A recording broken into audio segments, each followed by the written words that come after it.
आलमीन वस्सलातु वस्सलामु अला रसूलिल अमीन अम्मा बाद। अॼु जो उनवान आहे शेख मोहम्मद बिन अब्दुल वहाब जो सिंध सां ताल्लुक़। सिंध जो मशहूरु लेखक आहे, जेको सफ़रनामा लिखंदड़ आहे, अल्ताफ़ शेख, जंहिं हिन ॻाल्हि खे तफ़सील सां बयानु कयो आहे। उनजो ख़ुलासे कलाम इहो आहे त उन्हनि ॾींहंनि जे अंदरि सिंध में केतिरा ई मदरसा हुआ, ख़ासि करे ठठे में, जितां केतिरा ई सिंधी आलिम इल्मु हासिलु करे वधीक इल्मु हासिलु करण जे लाइ या पढ़ाइण जे लाइ मदीने विया थे।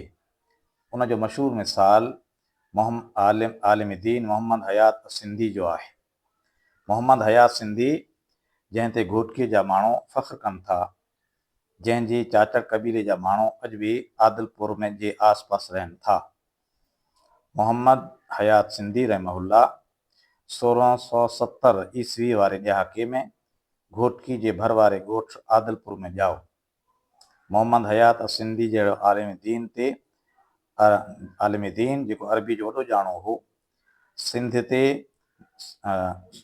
मुंहिंजे ख़्याल में न फ़क़ति घोटकी बल्कि पूरी सिंध ऐं नंढी खंड खे फ़ख्रु हुअणु खपे, छो त मोहम्मद हयात सिंधी रहमहुल्लाह जेको सऊदी अरब जे अंदरि वञी करे इल्मु हासिलु करे थो ऐं उते जी यूनिवर्सिटी मदीने पाक जे अंदरि पढ़ाइणु शुरू करे थो। मोहम्मद बिन अब्दुल वहाब रहमहुल्लाह जेको सऊदी अरब जे अंदरि पैदाश थी आहे 1703 ईस्वी जे अंदरि नजद जे शहर अल उयैने में ॼाओ। हीउ शहर सऊदी अरब जे गादीअ जे शहर रियाज़ खां 30 किलोमीटरनि जे फ़ासिले ते आहे। 79 सालनि जी ॼमार में वफ़ात पाती अथसि ऐं मोहम्मद बिन अब्दुल वहाब खे इहो शरफ़ हासिलु थियो आहे जो मोहम्मद हयात सिंधी संदन अज़ीम उस्ताद थी करे रहियो आहे। मोहम्मद हयात सिंधी जे बारे में इहो बि मशहूरु आहे त हिकु दफ़ा मोहम्मद बिन अब्दुल वहाब नबी अकरम सल्लल्लाहु अलैहि वसल्लम जे रोज़े ते मौजूदु हो त हिन ॾिठो त माण्हू पाण सल्लम जे क़बर खे सजदो करे रहिया आहिनि।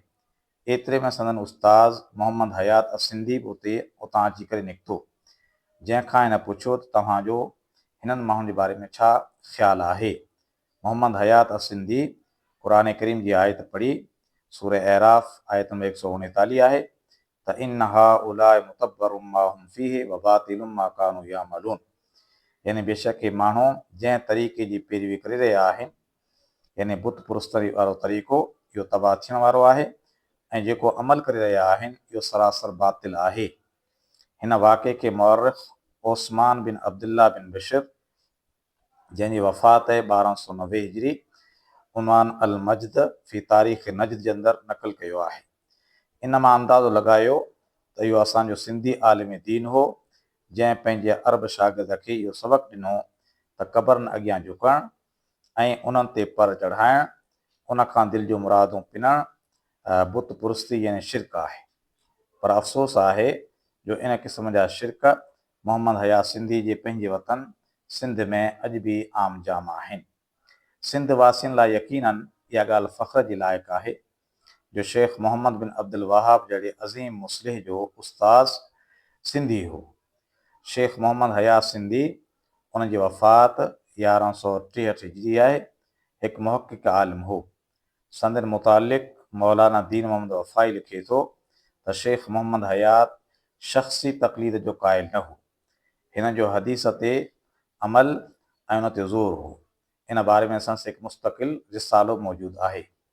अहिड़े तरीक़े सां शेख मोहम्मद हयात सिंधी जो हिकु रिसालो सीने ते तबदनि जे बारे में, वज़ुल यमीन अल शिमाल जे बारे में बि आहे, जंहिं ते सैयद बदियुद्दीन शाह राशिदी रहमहुल्लाह बि कमु कयो आहे।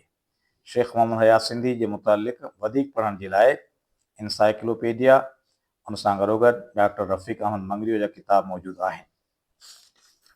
शेख मोहम्मद हयात सिंधी रहमहुल्लाह वक़्त जे हिकु अज़ीम मुहदिस मोहम्मद बिन अब्दुल वहाब जो उस्ताद थी करे रहियो आहे ऐं मोहम्मद बिन अब्दुल वहाब ऐं संस वहाबी तहरीक खे सिंध में जाहिल माण्हू पसंदि नथा कनि, छो जो हुन दीन खे सही ऐं असली सूरत में रखण जे लाइ क़बरनि ते पर चढ़ाइणु, क़बरनि खां मुरादूं घुरणु जहिड़ियुनि ॻाल्हियुनि खां माण्हू खे मने कयो ऐं ख़ासि करे सऊदी अरब जे अंदरि शिरक जे अॾनि खे ख़तमु कयो आहे। अहिड़े तरीक़े सां मुतरजम हिते पंहिंजे बारे में बयानु करे थो त मूं बि वहाबी लफ़्ज़ स्कूल जे ॾींहंनि में हिकु पीर जे क़बर जे मुजावर खां ॿुधो। डॉक्टर अब्दुल हफ़ीज़ समूह साहिबु वाक़ियो बयानु कंदे चवे थो त असां शागिर्दनि हिन जे तरफ़ खां ॾिनल दरगाह जी मिटी जेका अक़ीदत सां ॾिनी वेई असां न चखीसूं, जंहिं लाइ हिन चयो त हीअ ख़ाक शफ़ा आहे, यानी हिन दरगाह जी ॿुहारियल मिटीअ में हर बीमारी लाइ शफ़ा आहे, पर असां खाइण खां इनकार कयोसीं। त उन वक़्तु हिन चयो त लॻे थो त तव्हां बि वहाबी आहियो। डॉक्टर साहबु फरमाए थो, लिखे थो त आउं सोचींदो रहियसि त वहाबी छा आहे। बाद में ख़बर पई त जीअं मुख़्तलिफ़ मुल्कनि में इनहिराफ़ पैदा थियो, इराक़ जे अंदरि, शाम जे अंदरि, ईरान जे अंदरि, अरबस्तान जे अंदरि, ऐं असां वटि क़बर पुरसी जहिड़ा शिरक वधण ते नजद जो हिकु अज़ीम आलिम मोहम्मद बिन अब्दुल वहाब रहमहुल्लाह जंहिं तहरीक हलाई ऐं इन शयुनि खे ख़तमु कयो, तंहिं करे वहाबी लफ़्ज़ जी निस्बत शेख अब्दुल वहाब रहमहुल्लाह जी तरफ़ मनसूब थी। अॼु इन ॻाल्हि ते इक्तिफ़ा कयूं था। ऐं हीअ आयत पढ़ी करे पंहिंजी ॻाल्हि खे ख़तमु कंदसि। वहुव अल्लाहु ला इलाहा इल्ला हू लहुल हम्दु फिल ऊला वल आखिरा व लहुल हुक्मु व इलैहि तुरजऊन।